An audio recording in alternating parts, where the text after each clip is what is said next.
गंगापुर गांव में एक घर के आंगन में एक बकरी चमेली अपने घर में आराम से सो रही थी। उसके बच्चे भूख के मारे जाग गए और उन्होंने अपनी माँ को जगाना शुरू कर दिया। वे बार बार उसे आवाजें देने लगे कि हमें भूख लगी है, माँ उठो। चमेली को यह बिल्कुल अच्छा नहीं लगा कि उसे इतनी सुबह जगाया जा रहा है और उसकी नींद खराब की जा रही है। उसने उन्हें सोने देने की जिद की, लेकिन बच्चे जिद पर उतर आए क्योंकि उन्होंने पिछली रात भी कुछ नहीं खाया था। चमेली को अनचाहे ही उठना पड़ा। वह बड़बड़ाती हुई कहने लगी कि ये बच्चे उसे चैन से सोने भी नहीं देते। जब उसने बच्चों से पूछा कि कल लाया हुआ खाना कहाँ गया, तो बच्चों ने जवाब दिया कि वे खा चुके हैं। यह सुनकर चमेली को गुस्सा आया और कहने लगी कि तुम्हारे पेट तो जैसे कुएं हैं, जितना लाती हूँ सब खा जाते हो। आखिरकार चमेली मजबूर होकर खेत में खाने की तलाश में निकल पड़ी। वह सोचती जा रही थी कि इन बच्चों ने तो नाक में दम कर रखा है, इन्हें क्या पता कि खाना लाने में कितनी मेहनत लगती है। चमेली एक कामचोर और सुस्त बकरी थी। उसे दिन भर सिर्फ सोना पसंद था। पिछली बार जैसे तैसे जंगल से खाना मिल गया था, लेकिन अब वहां के जानवर उसे कुछ देने को तैयार नहीं थे। वह सोचने लगी कि अब खाना कहां से लाए।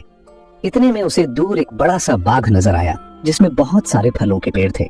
वह खुश हो गई और सोचने लगी कि चलो यहीं से कुछ फल ले लेती हूँ। जैसे ही वह फल तोड़ने के लिए आगे बढ़ी, एक बैल ने उसे रोक लिया। बैल ने उसे बताया कि ये फल खैरात में नहीं मिलते और अगर फल चाहिए तो कीमत देनी पड़ेगी। चमेली के पास पैसे नहीं थे। उसने बैल से रहम की अपील की और अपनी हालत बताई। बैल को उस पर तरस आया और उसने शर्त रखी कि अगर चमेली रोज बाग में पानी दे और रखवाली करे तो वह उसे रोज खाना दे सकता है। मगर चमेली ने काम करने से इनकार कर दिया और वहां से चली गई। आगे जाकर उसके पैर चलते चलते दुखने लगे। वह थक चुकी थी और कहने लगी कि थोड़े से खाने के लिए कितना चलना पड़ता है। इतने में उसे दूर एक इंसान का घर नजर आया जहां दो बकरियां आंगन में खड़ी घास खा रही थीं। चमेली ने सोचा कि ये मेरी ही जात की बकरियां होंगी, ये जरूर कुछ खाने को देंगी। वह उनके पास पहुंची, मगर वहां भी उसे साफ जवाब मिला कि यहाँ मुफ्त में खाना नहीं मिलता। इन बकरियों को रोज मालिक को दूध देना पड़ता था, तब जाकर खाना मिलता है। इतने में घर का मालिक आया जिसका नाम हरिया था। उसने चमेली से पूछा कि वह कहां से आई है। चमेली ने बताया कि उसके बच्चे भूखे हैं, उसे खाने की जरूरत है। हरिया ने भी शर्त रखी कि अगर वह दूध दे तो रोज अच्छा खाना देगा, मगर चमेली ने इनकार कर दिया और वहां से भी चलती बनी। थोड़ा आगे जाकर चमेली को एक खेत नजर आया जो खाली था और वहां बहुत सारी फसलें थीं। चमेली ने सोचा कि यहाँ से तो मुफ्त का खाना मिल जाएगा। उसने मौके का फायदा उठाया और खूब पेट भर के खाया और अपने बच्चों के लिए भी बहुत सारी फसल तोड़ ली। खाने के बाद वह एक पेड़ के नीचे सो गई। कुछ देर बाद खेत का मालिक चमन आया। उसने देखा कि उसकी फसल किसी ने तोड़ी है। वह गुस्से से चमेली को पेड़ से बांध देता है और इल्जाम लगाता है कि उसने चोरी की है। चमेली रहम की अपील करती है, मगर चमन का दिल नहीं पसीजता। वह घर के अंदर चला जाता है और चमेली 3 दिन तक भूखी प्यासी बंधी रहती है। उधर चमेली के बच्चे घर में बैठे अपनी माँ का इंतजार कर रहे थे और सोचने लगे कि माँ कहीं फिर सो तो नहीं गई। वे कहते हैं कि माँ कितनी सुस्त और कामचोर है, शायद उसे हमारी परवाह नहीं, मगर हमें उसकी फिक्र है। चलो हम उसे ढूंढने निकलते हैं। उधर चमेली बहुत कमजोर हो चुकी थी। रात के वक्त एक चूहा उसके पास आता है जो उसे पहचान लेता है। चमेली उससे विनती करती है कि उसके बच्चों का हाल बुरा है, उसे आजाद कर दे। पहले चूहा इनकार करता है, लेकिन जब चमेली उसे गणपति बप्पा का वास्ता देती है तो वह रस्सी काटकर चमेली को आजाद कर देता है।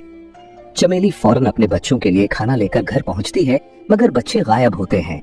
वह घबरा जाती है और उनकी तलाश में निकल पड़ती है। कई घंटों बाद वह दोबारा उस बैल के पास पहुंचती है जो बाग का मालिक था। वह बैल बताता है कि बच्चे 2 दिन पहले उसके पास आए थे और अपनी माँ के बारे में पूछ रहे थे, मगर जब बैल ने उन्हें बताया कि उनकी माँ एक कामचोर बकरी है तो बच्चे शर्मिंदा होकर वहां से चले गए। चमेली रोती हुई बच्चों की तलाश में हर तरफ भटकती है और चलते चलते हरिया के घर पहुंचती है। हरिया उसे पहचान लेता है और पूछता है कि वह फिर चोरी करने आई है। चमेली बताती है कि वह सिर्फ अपने बच्चों की तलाश में आई है। हरिया बताता है कि वे तीनों बच्चे उसके पास भूखे प्यासे आए थे और उसने उन्हें खाना खिलाकर रुखसत किया।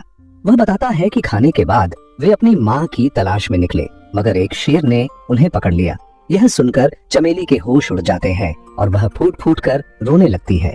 उसे एहसास होता है कि बच्चों की मौत की जिम्मेदार वह खुद है, क्योंकि उसने काम न किया, सिर्फ आराम को तरजीह दी। अगर वह उस दिन बैल की बात मानकर काम कर लेती या हरिया की शर्त मान लेती तो उसके बच्चे आज जिंदा होते।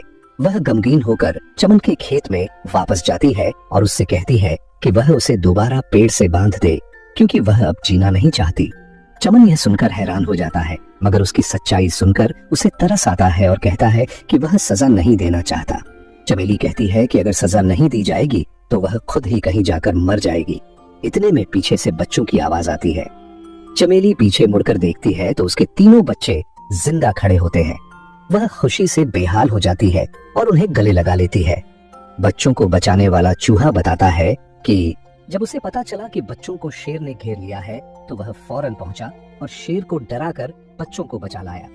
चमेली हरिया से कहती है कि वह अब हमेशा उसके खेत में मेहनत करके अपने बच्चों के साथ रहना चाहती है।